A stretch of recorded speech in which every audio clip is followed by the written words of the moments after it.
Hoje, a Escola Judicial do Tribunal de Justiça do Estado de Goiás, a EJUG, tem a honra de receber o desembargador Carlos França, que é presidente do nosso Tribunal de Justiça do Estado de Goiás e também é presidente do Conselho de Presidentes dos Tribunais de Justiça do Brasil.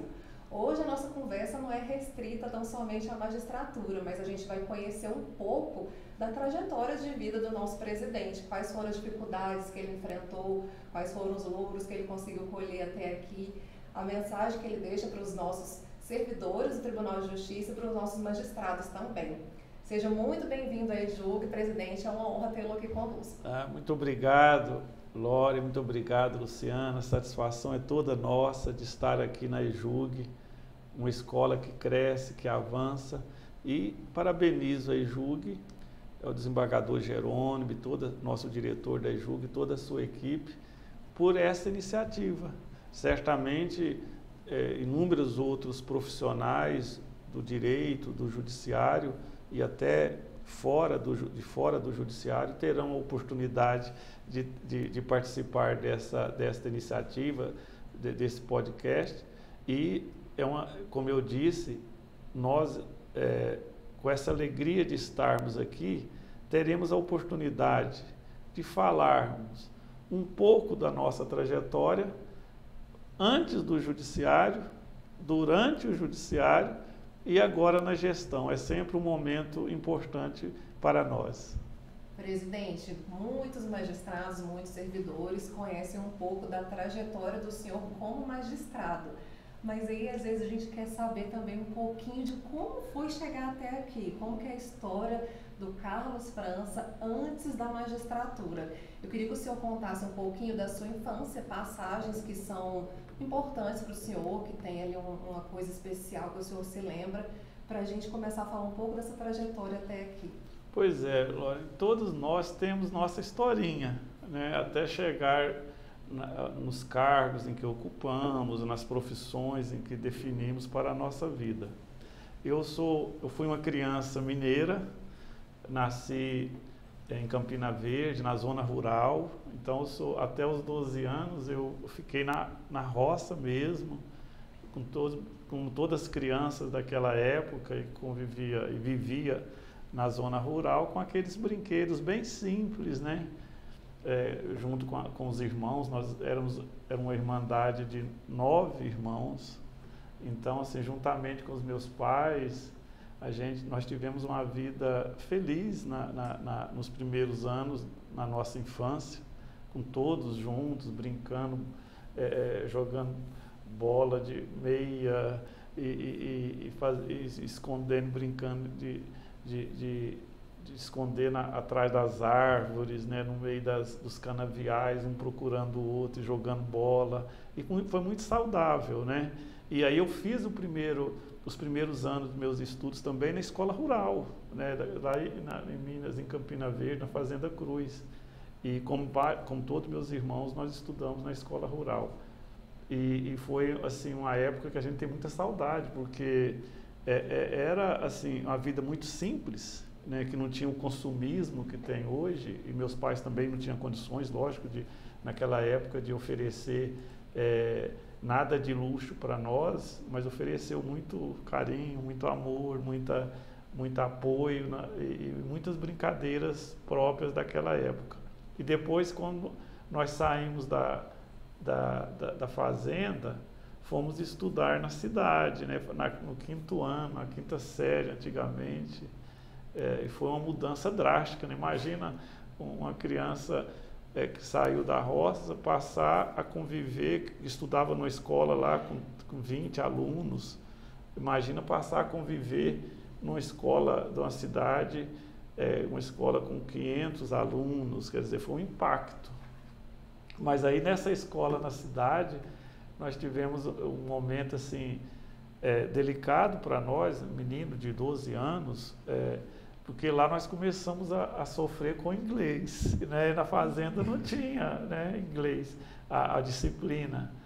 E também desenho, que eu era péssimo para desenhar. Então, teve um determinado dia, a gente ia e voltava da fazenda de leiteiro. Leiteiro, para quem não conhece, todo dia de madrugada, às 4 horas da manhã, saía da cidade um caminhão carregado de vasilhames para receber o leite, galões, para buscar os leites nas fazendas. Naquela época não tinha igual tem hoje, que várias fazendas hoje têm a estrutura para fazer o tratamento do seu leite, para ficar algum tempo na fazenda, o leite ficar sendo trabalhado para o consumo, né?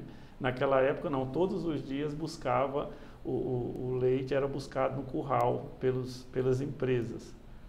E aí um belo dia eu me desesperei com o inglês e com o desenho, né? Aquilo para mim era um sofrimento. Fiz meu saquinho de roupas, né? Na época era saquinho mesmo, a gente não tinha nem mala. E peguei o leiteiro e fui para a fazenda, para a roça, para a casa do meu pai. O meu pai estranhou, falou: olha, Carlinhos, me chamava de Carlinhos. Olha, cara, o que você está fazendo aqui? Ele falou: não, pai, eu contei para ele meu sofrimento com essas disciplinas. Aí ele falou: olha, na segunda, isso foi no sábado, né, de manhã, de madrugada, que eu cheguei, peguei o leiteiro e cheguei na roça. Ele falou: na segunda-feira você vai pegar o mesmo leiteiro e vai voltar para a cidade para estudar. Eu estava no início do primeiro ano na cidade, né, que era a 5ª série na época. Imagina se ele não tivesse, né, forçado. Aí ele falou: ou volta ou vai apanhar, né, vai entrar no cinto, né? E aí eu voltei, não tive alternativa, né? Senão a gente ia sofrer com a sova, né, que o meu pai ia nos dar. E então foi um exemplo assim, que eu guardo muito isso, dessa palavra do meu pai, mesmo ele sendo duro, mas ele pensou no futuro. Sim. Né? Ele pensou no futuro, isso que eu digo, que a gente sempre, nós temos que pensar no futuro, investir no futuro. Então meu pai, mesmo na simplicidade dele, lógico que ele queria naquele momento, ele não pensava que eu fosse ser um juiz, que eu fosse ser um desembargador, depois ocupar cargo de gestão no tribunal. Ele queria que os filhos, no caso eu, tivesse um futuro, né? E não tinha futuro sem os estudos, né? A gente que era humilde e da zona rural, o caminho é o estudo, né? Não tem outro. E meu pai teve essa visão, juntamente com a força da minha mãe, né? Minha mãe junto também, dando essa força.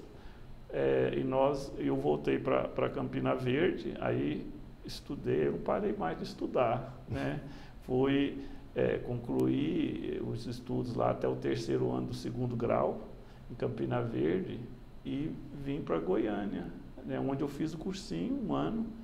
E meu pai falava assim, nós éramos uma irmandade grande, como eu já falei, falava: olha, eu só tenho condições de pagar 1 ano de cursinho para cada um, não tem condições de pagar mais, então vocês têm a obrigação de passar no vestibular com 1 ano de cursinho na Federal, porque senão volta para Campina Verde, né? E quando o senhor falou para ele que queria fazer direito, que escolheu esse curso, aí como que foi? Que ele reagiu? Não, é o seguinte, quando eu vim de Campina Verde para fazer cursinho, eu já saí de Campina Verde já assim pré-determinado a fazer direito, porque ele tinha uns amigos assim conhecidos, advogados, e tinha um professor aqui de Goiânia que era conterrâneo nosso, professor Jerônimo Geraldo Queiroz, que era amigo, passou a ser amigo da família lá, e meu pai ficava encantado com ele, sabe, assim, com a oratória dele, com o sucesso que ele conseguiu em Goiânia, em Goiás. Ele foi para a universidade, foi reitor da UFG, ele foi professor universitário depois, esse professor Jerônimo, e foi meu professor. Depois eu fiz vestibular, passei aqui na Federal, e um dos primeiros professores que eu tive foi o professor Jerônimo. Eu liguei para meu pai, olha quem vai me dar aula, meu pai. Era o professor Jerônimo, você é aluno do professor Jerônimo, que tinha irmãos lá em Campina Verde. Ele veio para cá, mas tinha irmãos lá, tinha um médico, tinha fazendeiros, então meu pai conhecia essa família, e então eu saí de lá, mas na verdade, Luciano, quando eu resolvi fazer direito, eu pensei assim, como menino do interiorano, um menino simples, eu tinha 17 para 18 anos na época, eu pensei que o direito daria uma oportunidade para eu fazer a vida. Não pensei em cargos. Eu não pensei, eu vou fazer direito e vai abrir oportunidades para mim. Então eu fiz o vestibular, passei e cursei o direito, mas durante esse tempo do curso de direito eu fui funcionário da OAB, eu passei no concurso da OAB, um dos primeiros concursos da OAB, o presidente era o Dr. Felicíssimo Sena, lá na Goiás ainda, a sede da OAB na época. Fiquei um tempo na OAB, depois, durante a faculdade, eu fiz o concurso da Caixa, passei no concurso da Caixa, eu fui economiário, então tem boas recordações desse tempo. Fui funcionário da OAB, funcionário da Caixa, e lá em Campina Verde, voltando um pouquinho, enquanto eu estudava em Campina Verde, eu tive 2 empregos, porque a gente precisava trabalhar, né, para sobreviver. E para ter a graninha da gente também, né, para o dia a dia, para as necessidades, as farrinhas de menino que a gente era. Eu trabalhei em um bar, já fui vendedor de pinga, de balcão, vendedor de bebidas e de mantimentos, né, porque era um bar, mercearia, etc. Trabalhei alguns anos. Depois eu fui trabalhar na casa lotérica da cidade, onde eu fiquei uns 3 anos. No bar eu fiquei 1 ano, mais ou menos. Depois eu fiquei 3 anos na lotérica. E naquela época era daqueles de furar, não era igual hoje que coloca, a gente tinha que furar as cartelas, né, das apostas dos apostadores, fazia aquelas filas grandes. E eu assim, a gente era menino, era esperto demais, eu gostava e era rápido mesmo nos furas lá das cartelas dos jogos, da loteria, da Sena, da Mega Sena, etc, etc. Então, foi o meu começo profissional, foi lá em Campina Verde, nesses 2 empregos. Depois, quando eu vim para Goiânia, fazendo faculdade de Direito, eu fui funcionário da OAB e depois da Caixa. E, terminando o curso de Direito, aí surgiu a oportunidade, né, de fazer o concurso da magistratura, sabe? E quando foi esse momento, assim, né? Eu só queria voltar um pouquinho do momento da saída de Campina Verde, assim, para nunca mais voltar, né, para morar lá, né, assim. Teve, quando chegou para chegar em Goiânia, teve um sentimento? Nossa, sim. Como foi esse período? Esses primeiros tempos de Goiânia, muito sofrimento, né? A gente era muito ligado um vínculo muito forte com os irmãos e com os pais. Nessa época, já tinha os irmãos mais velhos morando em Goiânia. Eu sou um dos mais, assim, novos, né? Então já tinha os mais velhos que vieram estudar com aquela promessa, 1 ano de cursinho. E interessante, e nessa época, embora eu seja um dos mais novos, eu fui o primeiro a passar no vestibular. Eu passei os irmãos para trás dessa parte. E no ano seguinte, meus irmãos fizeram cursinho, e 3 passaram, 2, um para medicina, um para direito, um para odonto, tudo na federal. Então foi assim, lá em Campina Verde, naquela época era a festa, né, foguetório. Os filhos, meu pai tinha o nome de Zezeca, os filhos do Zezeca passaram 3 de uma vez na federal, era um sucesso, né? Mas frutos de muito estudo, muita determinação, porque os irmãos tinham na cabeça isso, eles só teriam uma chance, né, porque meu pai realmente não tinha condições. Então, aí quando eu vim para Goiânia, eu tinha esses irmãos mais velhos, já procurando emprego ou tentando estudar o curso médio, e depois 1 ano de cursinho que meu pai ajudava. E então, assim, esse rompimento do vínculo Campina Verde, família, Goiânia, ele foi muito dolorido no começo. Eu tinha naquela época 17 para 18 anos, nunca tinha saído de Campina Verde, nunca tinha saído de fazenda Campina Verde, não conhecia nada, né?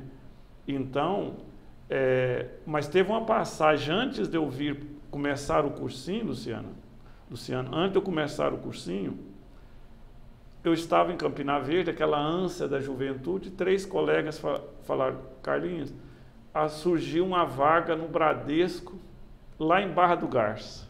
O gerente era de Campina Verde, do Bradesco. Ele falou, o gerente era parente de um deles, dos amigos, falou que podemos ir, que tem um emprego.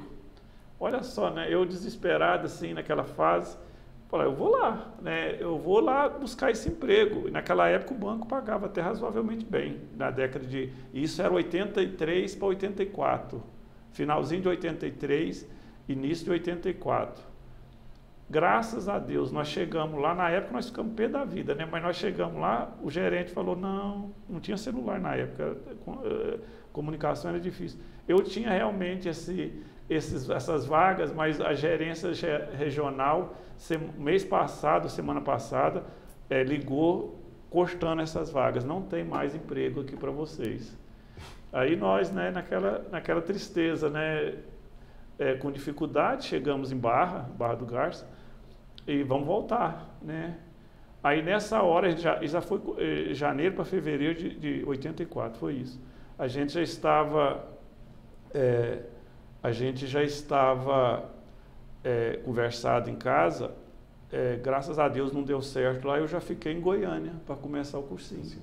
Olha só, então você imagina, se tivesse dado certo, na época poderia ter sido uma vitória, tinha mudado tudo, né? A minha trajetória, etc, etc. Então eu fiz, aí depois eu lembro bem disso, eu fiz meio ano de cursinho, desesperado para passar, fui para Uberlândia fazer vestibular na UFO do meio do ano. Aí só que na UFO, eu tinha só meio ano de cursinho, no geral eu era muito dedicado, eu estava até bem, mas tinha inglês na segunda fase do direito. E o inglês de novo me derrubou no vestibular de direito da UFO, no meio do ano. Aí eu voltei para Goiânia para fazer o segundo semestre, a continuidade do cursinho. E foi uma bênção, né, também, porque eu sofri por não ter passado na UFO no meio do ano, mas eu vim para Goiânia, fiz o restante do ano de cursinho e passei no vestibular da UFG. E isso propiciou que eu ficasse, me firmasse em Goiânia, fincasse raiz em Goiânia, porque aí eu fiz direito em Goiânia, fiz concurso em Goiânia, casei em Goiás, constituí família em Goiás, ou seja, se eu tivesse passado em Uberlândia, poderia ter sido outra trajetória também, né? Interessante, assim, na época a gente sofreu muito, como sofreu com a negativa do emprego em Barra do Garça, sofreu com o não êxito em Uberlândia, no vestibular, mas deu certo no vestibular de Goiânia. E que momento que veio o pensamento, eu quero ser juiz, eu quero entrar para a magistratura? Mas, assim, né, na verdade, Lore, assim, eu sou muito prático na vida, sempre fui. Eu não falei assim, quando eu formei, falei, eu quero ser juiz. Falei, eu vou me esforçar para entrar nas carreiras jurídicas, fazer um concurso. Por sorte, eu colei grau em fevereiro de 90, o primeiro concurso que apareceu foi da magistratura. Começamos em março de 90, o concurso, porque naquela época não exigia os 3 anos, não se exigia os 3 anos de prática. Então, eu saí da faculdade e fiz o concurso e comecei em março, em julho, por aí, agosto, terminou o concurso. E tomei posse 30 de setembro daquele ano.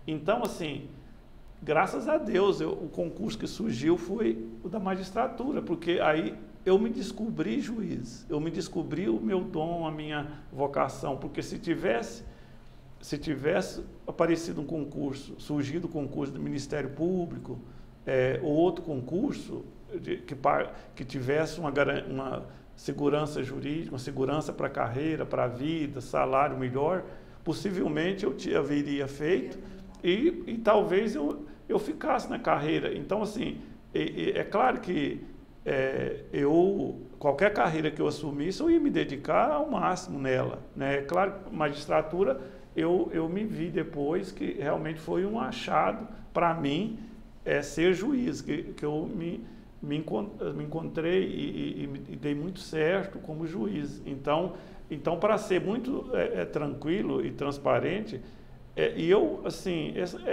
eu tenho, assim, eu fico pensando, se um jovem de 17, 18 anos ou a maioria dos jovens, né, um ou outro caso pode ter, muitas das vezes a gente não tem, mesmo quando a gente vai fazer um vestibular, um jovem, depois ele se arrepende, ele vê que não é aquilo, ou outros faz um curso e termina o curso sem ter essa vocação, porque não é fácil encontrar aquela carreira ou aquele curso numa juventude. Então, na época, eu tinha 24 anos, né? 24 anos quando eu terminei o curso de Direito.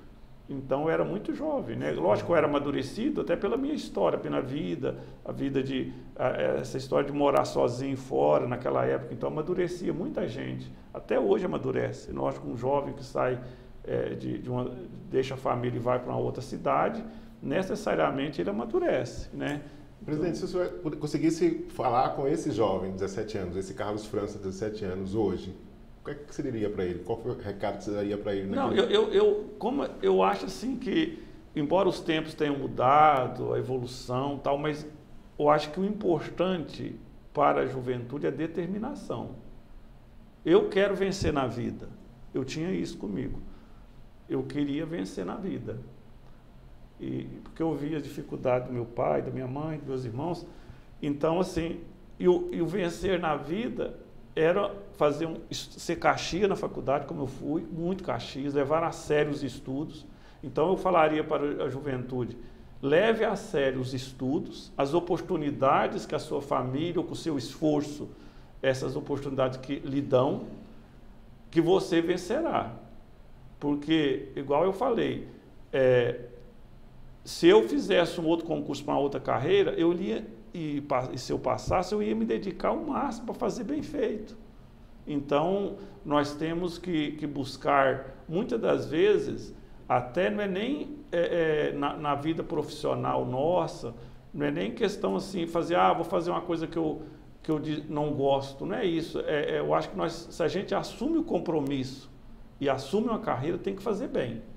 Tem que fazer bem. Se eu fosse advogado, eu queria ser o melhor advogado. Se eu fosse promotor, da mesma forma, o melhor.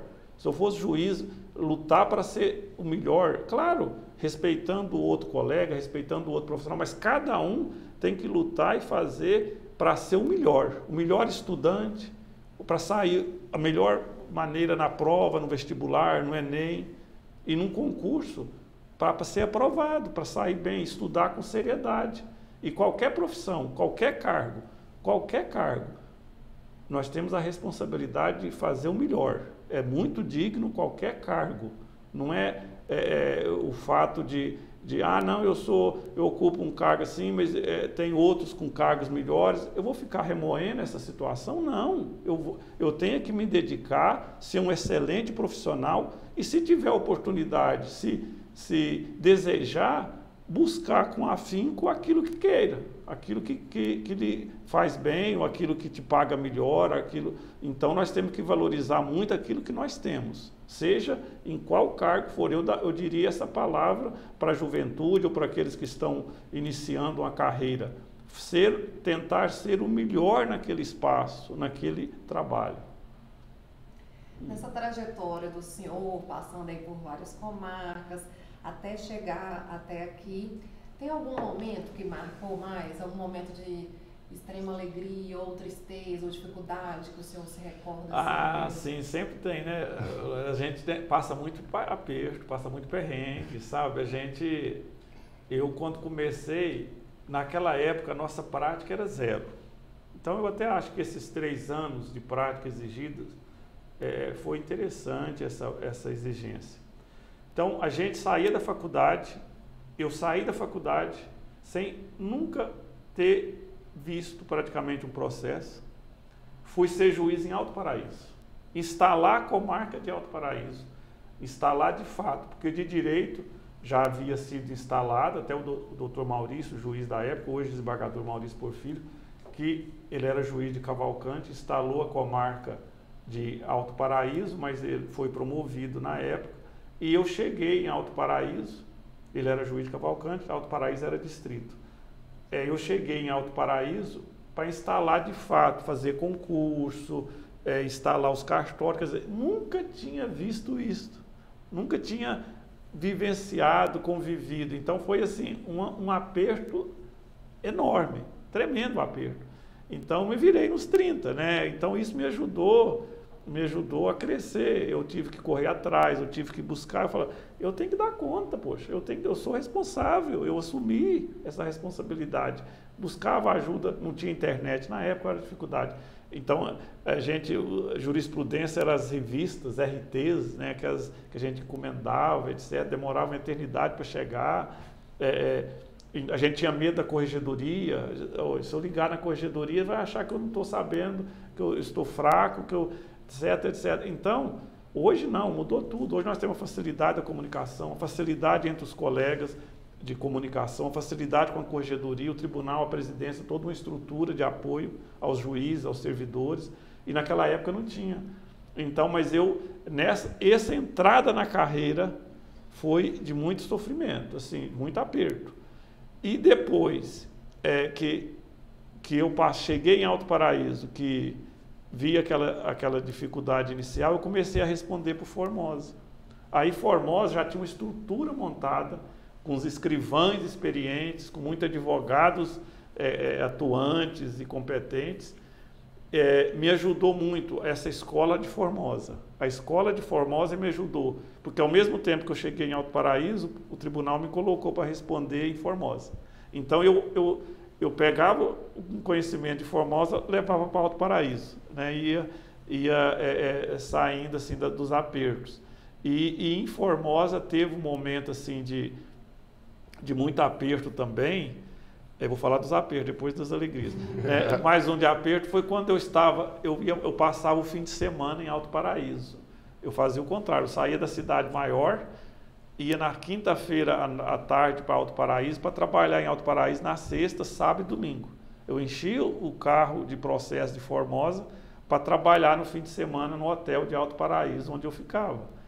Então, como eu era solteiro, eu era de Minas, meus pais estavam em Minas, meus irmãos, embora tivesse já morado com alguns aqui em Goiânia, alguns irmãos estudado, então eu não tinha maior vínculo ainda em Goiânia. Então, para mim, ir para Alto Paraíso, para Formosa, era fichinha, né? Para mim era tranquilo. E trabalhei muito em Alto Paraíso e Formosa, mas em Formosa teve um momento, Formosa tinha processo complexo.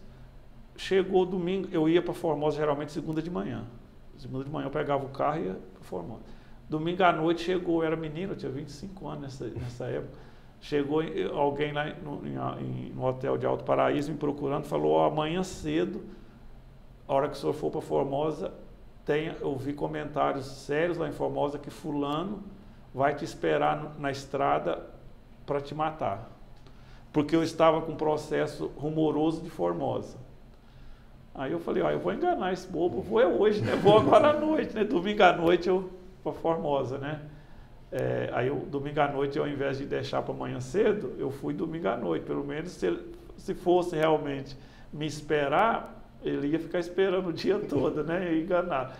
Aí cheguei em Formosa, dormi, na segunda de manhã, acionei algumas pessoas, comuniquei algumas pessoas importantes de Formosa sobre o que estava acontecendo, que estava sendo falado e o que chegou para mim. E um advogado na época muito importante de Formosa, muito respeitado, que era advogado desse sujeito, foi no fórum e falou, olha, isso não existe, isso é conversa, e o fulano está lá em casa e disse que ele pode vir aqui, mas como a notícia cresceu, se ele vier aqui no fórum, vai chamar muita atenção. Eu falei, não, eu vou na casa do senhor, o senhor garante para mim a segurança? Assim, ele era muito resolvido e forte lá na época. Ele falou, não, pode ir descansado. Eu confiava nele. E eu fui na casa desse advogado, e o sujeito estava lá, e ele falou, olha, negou, falou, jamais teve isso, jamais, não, a ação era do filho dele, a ação que eu tinha mandado despejar, era um filho desse sujeito, dessa pessoa, e ele negou e era muito, ele já tinha assim uma certa fama lá nessa área de truculência, etc. E ele negou. E aí a gente era menino, né? Assim, eu fui porque é coragem, né? Porque ir lá, menina, mas eu falei, eu vou, seu advogado, o dono da casa, que era respeitado muito, deu a garantia. Eu fui e aí ele falou, rapaz, esse senhor falou, ó, não prometi, não ameacei, não falei, mas a partir de hoje só tem mais um protetor aqui. Né? Eu falei, obrigado, eu não preciso da sua proteção, eu tenho a proteção do Estado, né, logicamente, e de Deus, e lógico, com todo jeito, com toda a educação, eu agradeci a proteção que ele ofereceu. Então teve esses lados, assim, esses apertos para a gente que está começando, é complicado. E na época o tribunal não tinha uma estrutura de apoio, de segurança, não tinha. Mas tem os lados bons também, né? Eu, assim, minha carreira, eu sou muito feliz, assim, de ter feito e julgado e resolvido inúmeras questões, sabe? Atendido o povo naquela região Nordeste lá então, um povo simples, um povo humilde que precisava tanto, sabe? Em Formosa não parava juiz, não tinha juiz que ficasse lá um tempo, e eu fiquei lá 5 anos como titular. Presidente, até essa experiência, a trajetória lá em Campina, ter começado naquela região, o senhor acabou trazendo para a gestão o atendimento àquela população. Não, sim, porque, olha bem, Luciano, a minha ida para aquela região Nordeste me lembrou muito Campina Verde, a minha origem. Entendeu? Assim, a minha infância, a minha convivência com o pessoal simples, humilde, das fazendas, da cidade pequena. Então, eu não tive dificuldade nenhuma para que eu pudesse conviver e com todos. E eu sempre fui muito solícito com o advogado, atencioso com as partes, é o nosso papel. E isso eu falo para os nossos colegas magistrados de primeiro grau, colegas que estão iniciando a carreira também. O nosso papel é atender bem advogados e as partes. E todo o sistema de justiça, Ministério Público, Defensoria, etc. Então, assim, porque esse contato é importante. No interior ainda ele é mais importante, sabe? O pessoal espera isso de uma autoridade, de um juiz. Então, naquela região eu pude exercer o cargo com muita simplicidade, sabe? Com muita simplicidade e atendimento constante, mas desde o início, Luciano, trabalhando muito, produzindo muito, porque eu sei que a importância que tem de um juiz ser produtivo, além de atencioso com as partes, advogados, oferecer a prestação jurisdicional. Então, eu fiz assim, com toda humildade, eu estou aqui, mas estou dizendo, eu fiz um sucesso danado naquela região, sabe, assim, pelo trabalho. O pessoal reconhecia pelo trabalho. Eu levava, naquela época não tinha computador. Meu computador, eu entrei em 90, eu fui adquirir o primeiro em 93. Era máquina de escrever antes. Em 93, uma prima minha, de Brasília, foi lá e tal. Ela buscou, falei, eu não vou lá, mas você pode. Naquela época, a Feira do Paraguai em Brasília ainda tinha um estigma. Hoje não, já é tudo organizado. Ela foi lá na Feira do Paraguai e comprou para mim o meu primeiro computador. Mas antes disso, em 90, 93, as sentenças, eu fazia toda a mão, a sentença, tudo. Todo fim de semana eu fazia, chegava na segunda-feira, eu tinha umas 12, 15 sentenças, entregava para a secretária datilografar. Olha só. Aí quando veio o computador, eu falei, agora que ninguém me segura, né? Agora eu já levo pronto, né? Então, toda a vida eu fiz muita sentença, muitas decisões, muitos despachos, mas é porque eu acho assim, eu pensava assim, da onde que eu vim? A responsabilidade que nós temos que ter e a necessidade desse povo, desses advogados, dessas partes, fazia com que eu tentasse produzir o máximo, sabe? E isso me ajudou na carreira. O tribunal viu esse nosso trabalho quando eu vim para Goiânia, por exemplo. O desembargador Homero, eu sou muito grato ao desembargador Homero, ele era o presidente na época, me trouxe, ajudou a trazer para Goiânia, porque na época não tinha CNJ, não tinha critérios objetivos que tem hoje. Então, e eu não era daqui, eu era de fora, mas principalmente o desembargador Fenelon viu meu trabalho, foi antes do desembargador Homero, ele que pediu que eu fosse para Formosa ser titular, porque eu respondia para Formosa, mas quando eu fui titularizar em Formosa, era o desembargador Fenelon, depois o desembargador Homero me ajudou a vir para Goiânia, como ele viu o meu trabalho lá em Formosa, ele me ajudou na infância e juventude aqui em Goiânia. Eu fui para a área importante da infância e juventude. O desembargador Gilberto, hoje desembargador, era juiz da infância, foi ser diretor do foro. Eu vim de Formosa e logo fui para a infância e juventude. E foi assim um momento do novo, com o ECA, o Estatuto da Criança e Adolescente, estava começando, assim, tinha 5 anos, eu vim em 95, o ECA entrou em vigor em final de 90, e acontecia muitas coisas nessa área da infância, chamava a atenção e tive que ter uma atuação muito forte no juizado. E isso me ajudou a projetar logicamente, juntamente com o meu trabalho. Nesse período do juizado, eu lembro que o senhor já chegou a falar de um momento assim, que o senhor era tão rápido e eficiente que até se oferecia para ajudar. Não, porque eu, em Formosa, eu trabalhava muito no civil, sempre atuei no civil. E eu chegando aqui em Goiânia, eu vi as dificuldades da área civil de Goiânia na época. E eu, na infância e juventude, não tinha um civil mesmo, assim, para valer as possessórias, aquelas ações que a gente via em Formosa. Eu me ofereci porque eu queria também continuar nessa área civil. E eu ajudava inúmeras unidades em Goiânia. E nisso, aí, quando eu fui para a diretoria do foro, já era o desembargador Lenar, em 2007, foi o embrião do NAGE, porque eu ajudava como juiz de Goiânia, vários colegas. Aí eu fui para a diretoria e falei, eu vou montar um grupo de juízes e servidores para institucionalizar, eu tinha a formalização, para ajudar as varas mais acumuladas de Goiânia. E deu muito certo, fez muito sucesso na época. Esse grupo sentenciou demais, era um grupo de grandes juízes, grandes magistrados na época. Então, hoje, nós repetimos esta fórmula, bem mais aprimorada, lógico, no NAGE, no estado inteiro, que está sendo assim, levando uma produtividade muito grande para todo o estado, e para todo o judiciário.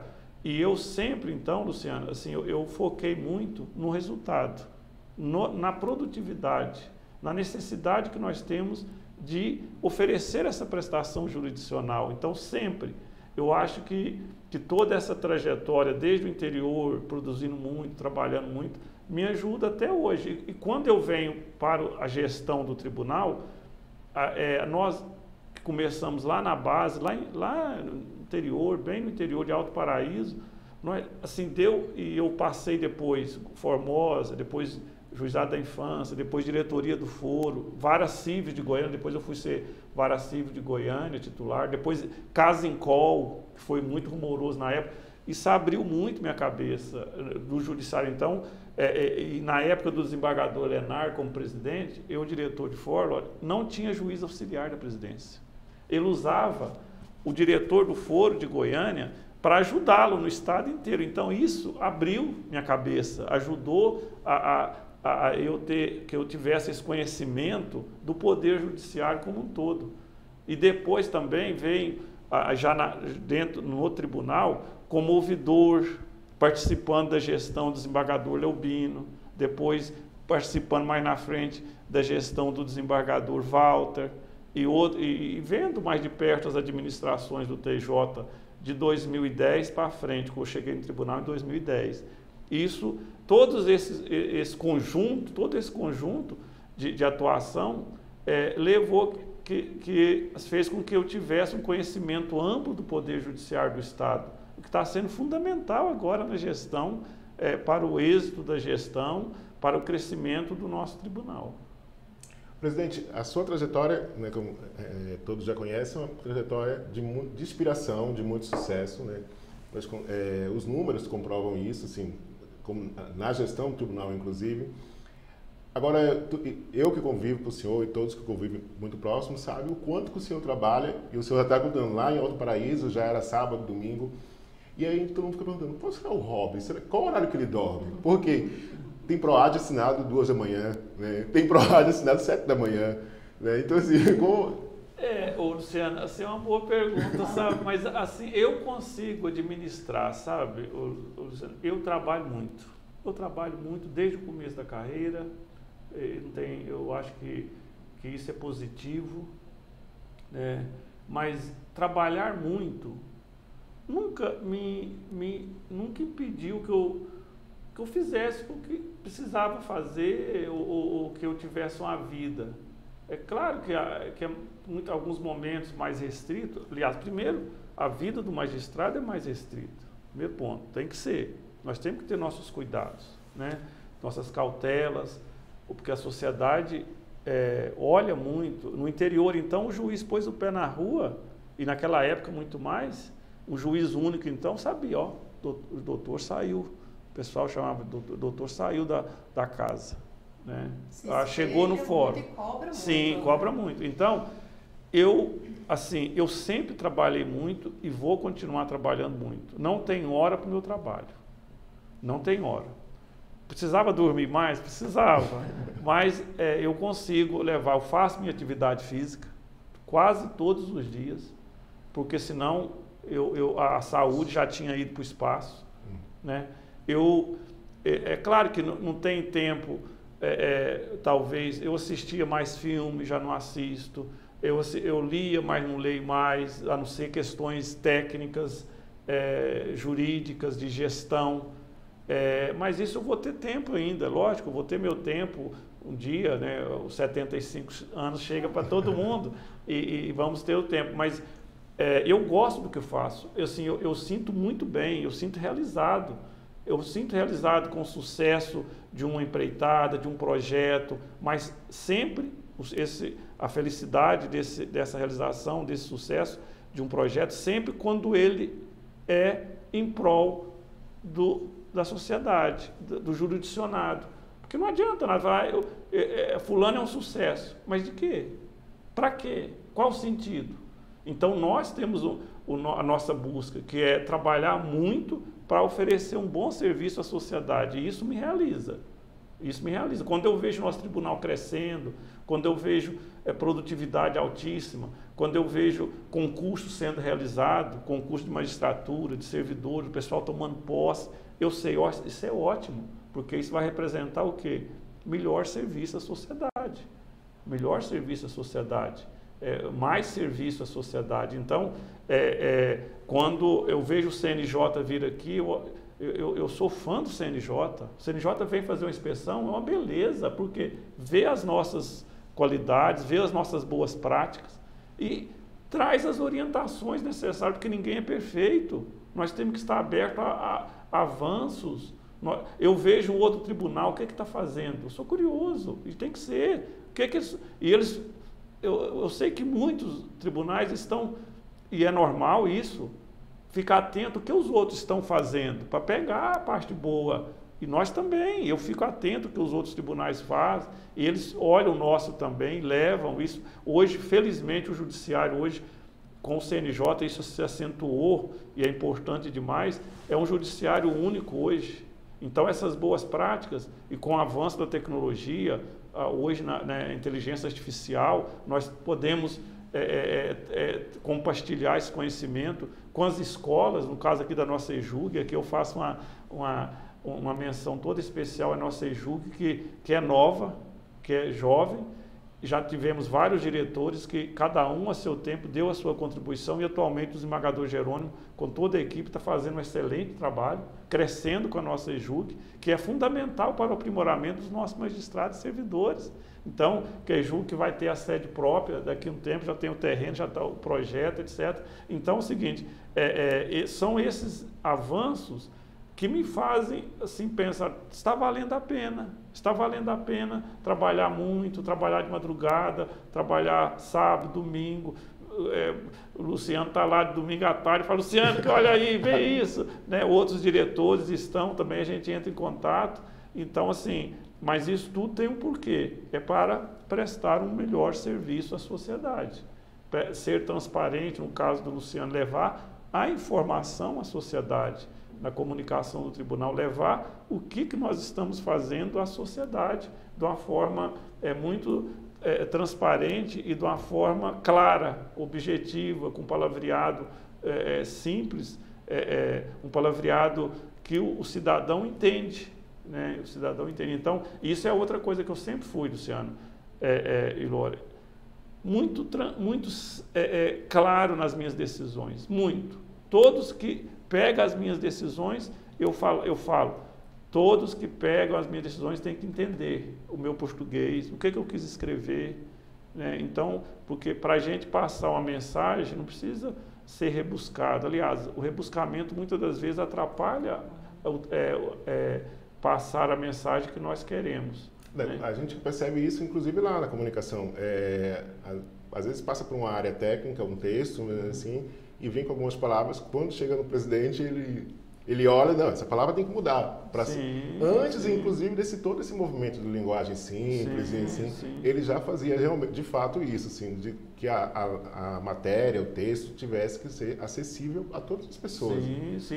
Eu acho que o judiciário, e uma falha do judiciário ao longo do tempo, foi a falta de comunicação com a sociedade, né? E hoje tem melhorado, temos avançado, e então nós temos que buscar essa compreensão. Porque mesmo quem perde, se ele compreender por que o juiz decidiu assim, o assado, ele vai ter uma visão diferente. Fala, poxa, eu perdi, mas o juiz deixou claro aqui por que ele convenceu-os de que o meu pedido não era o adequado, ou que não tinha as provas necessárias. Então, ajuda demais essa compreensão.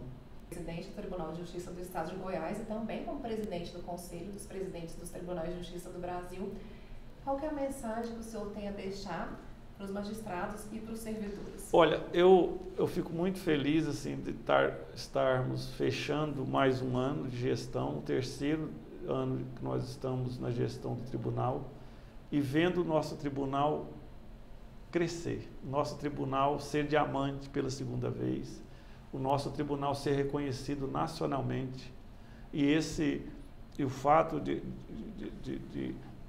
eu ter tido a oportunidade de ser reeleito no CONCEP, de ser presidente do CONCEP primeiro, agora reeleito, demonstra esta representatividade do nosso tribunal hoje no cenário nacional.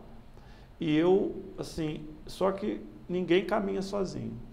E esse tribunal nosso, ele só é um sucesso hoje fruto do trabalho do mais simples, daquele servidor que faz o mais simples trabalho, até o presidente do tribunal. Então, é um conjunto da atuação de todos os servidores, de todos os magistrados, servidores da gestão, da administração, servidores da atividade meio, da parte administrativa como um todo, servidores da parte atividade fim da parte judicial, colaboradores, estagiários, residentes jurídicos, terceirizados, os contratos inúmeros que nós temos, os contratados que prestam serviço de alguma forma para o judiciário, é todo um conjunto. Então, nesse momento em que nós estamos encerrando o ano, eu tenho muito a agradecer a todos os meus colegas desembargadores, a todos os meus colegas juízes de primeiro grau, quer dizer, desembargador, desembargadora, juiz, juíza, pelo trabalho tão importante que tem desenvolvido, um trabalho assim muito produtivo. Eu tenho muito a agradecer e agradecer imensamente também aos nossos servidores. Ninguém faz nada, o magistrado não atua se não tiver o servidor participando, colaborando. Então, eu agradeço muito aos servidores do nosso tribunal. O corpo funcional do nosso tribunal é de excelência, como são de excelência os nossos magistrados. Então, o Poder Judiciário de Goiás está vivendo um momento ímpar, onde eu vejo ontem mais um concurso de juiz se iniciou nesse domingo, dia 17 de dezembro. Amanhã, dia 19, daremos posse a mais 200 servidores, quer dizer, isso já é uma sequência de posses, porque nós tivemos posse recente de 62 magistrados, juiz substitutos. Tivemos já centenas de servidores empossados nesse período de gestão e completaremos agora, dia 19, com mais 200 servidores e no início do ano que vem, mais 200 servidores. Ou seja, então nós temos assim, muito a comemorar, porque o nosso tribunal é diamante em razão de todo esse envolvimento e todo esse conjunto. E aproveito então essa oportunidade, esse momento do ano, além de agradecer pelo trabalho desenvolvido, o apoio, e agradecer também a minha equipe, todos os diretores aqui representados pelo Luciano, da comunicação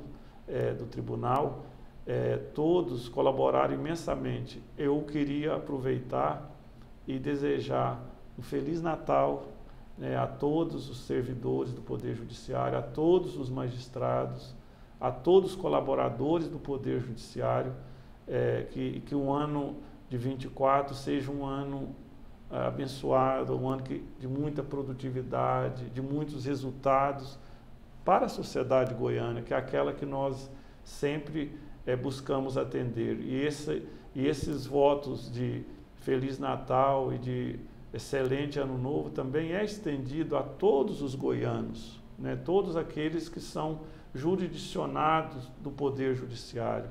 Então, eu peço a Deus e oro para que estejamos todos aqui no final do ano que vem, de 24, para poder também agradecer e comemorar os êxitos do ano que se aproxima.